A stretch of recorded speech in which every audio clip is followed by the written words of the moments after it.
L'histoire véritable de la Terre est tout à fait surprenante.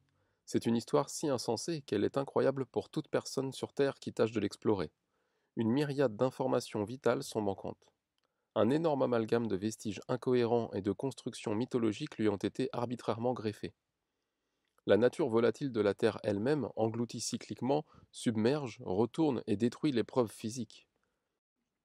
Ces facteurs, combinés avec l'amnésie et les suggestions post-hypnotiques, les apparences artificielles et les manipulations secrètes, rendent pratiquement inaccessible une reconstitution des origines concrètes et de l'histoire des civilisations de la Terre.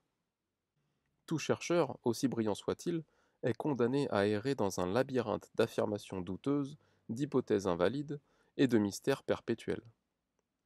Du fait de l'infinité des types de cataclysmes planétaires naturels propres à la Terre, celle-ci ne se prête pas à l'habitat par les créateurs incarnés.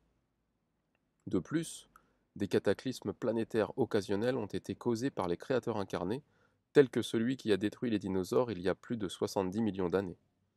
Cette destruction fut causée par une guerre intergalactique au cours de laquelle la Terre, de même que de nombreux satellites et planètes voisines, furent bombardés par des armes atomiques. Les explosions atomiques produisent des dégradations atmosphériques tout à fait à la manière des éruptions volcaniques. La plupart des planètes de ce secteur de la galaxie sont depuis lors des déserts inhabitables. La Terre est un environnement indésirable pour de nombreuses autres raisons. Une forte gravité et une atmosphère dense, des inondations, des tremblements de terre, des volcans, des basculements d'axes polaires, la dérive des continents, les impacts de météorites, les changements atmosphériques et climatiques, pour se limiter à un petit nombre. Quel type de civilisation durable une culture sophistiquée pourrait-elle projeter de créer dans un tel environnement?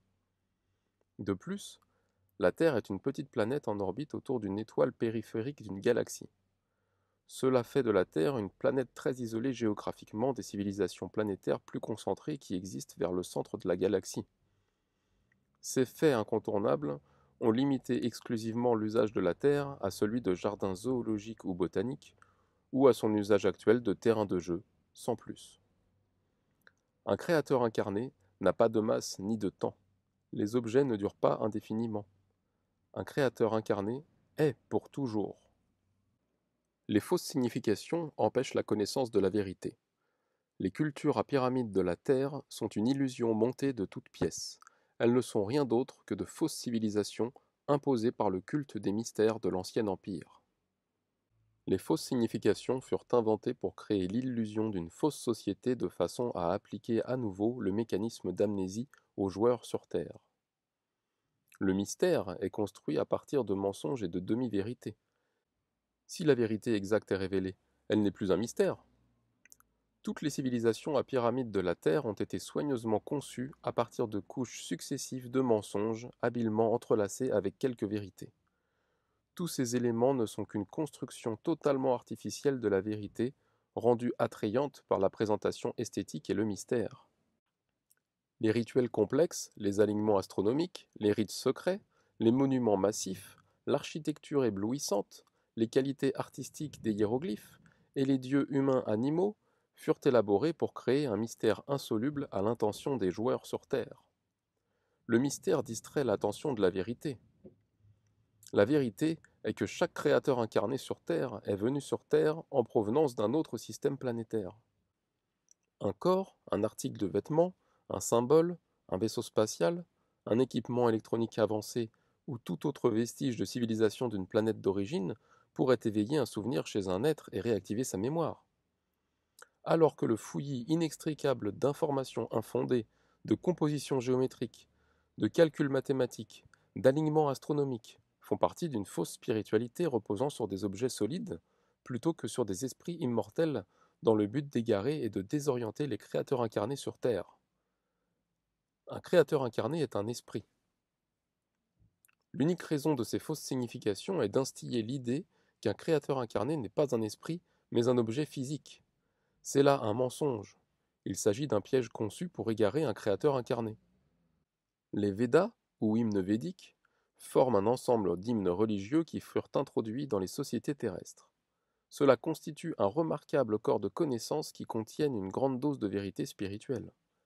Cet ensemble a été incorrectement évalué par les humains et altéré par des prêtres sous forme de mensonges et d'inversions de faits qui ne sont qu'un piège à nigo visant à empêcher chacun de nous d'utiliser la sagesse pour découvrir un moyen de sortir du jeu.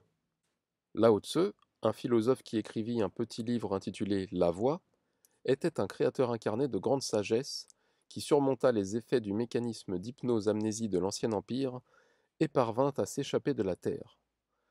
Sa compréhension de la nature d'un créateur incarné fut sans doute excellente pour qu'il ait accompli cela. Selon la tradition, sa dernière existence en tant qu'humain fut vécue dans un petit village de Chine. Il contemplait l'essence de sa propre vie. À l'instar de Siddhartha Gautama, il méditait sur ses propres pensées et sur ses vies antérieures. En se livrant à cette pratique, il récupéra une partie de sa mémoire, de ses facultés et de son immortalité. À un âge avancé, il décida de quitter le village et de se rendre dans la forêt pour quitter son corps. Le gardien de l'entrée du village l'arrêta et le supplia de mettre par écrit sa philosophie personnelle avant de partir. Voici un bref extrait des conseils qu'il prodigua concernant la voie par laquelle il redécouvrit son propre esprit. Celui qui regarde ne le verra pas. Celui qui écoute ne l'entendra pas. Celui qui tâtonne ne saisira pas la non-entité sans forme, la source immobile du mouvement. L'essence infinie de l'esprit est la source de la vie. L'esprit est le soi. Les murs forment et supportent une pièce, toutefois, l'espace entre ces derniers est le plus important. Un pot est fait d'argile, toutefois, l'espace formé à l'intérieur de ce dernier est le plus utile. L'action est causée par la force du néant sur quelque chose, exactement comme le néant de l'esprit est la source de toute forme. On souffre de grandes afflictions parce que l'on a un corps. Sans corps, de quelles afflictions pourrait-on souffrir? Quand on est plus attaché au corps qu'à son esprit, on devient le corps et on perd le chemin de l'esprit. Le soi, l'esprit, crée l'illusion.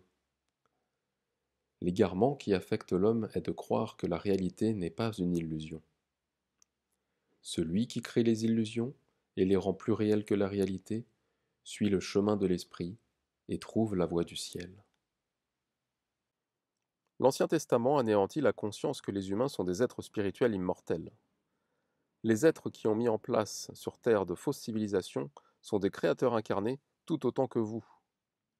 Les banques sont manipulées en secret pour jouer le rôle de lobbyistes non combattants afin de promouvoir l'armement et la guerre entre les nations de la Terre. La guerre est un mécanisme interne de contrôle de la population locale. Le but des génocides et des carnages insensés qui surviennent dans les guerres financées par ces banques internationales est d'empêcher les créateurs incarnés sur Terre d'échanger de libres communications, de coopérer dans des activités qui pourraient permettre aux créateurs incarnés de prospérer, d'être illuminés et d'échapper à leur réclusion.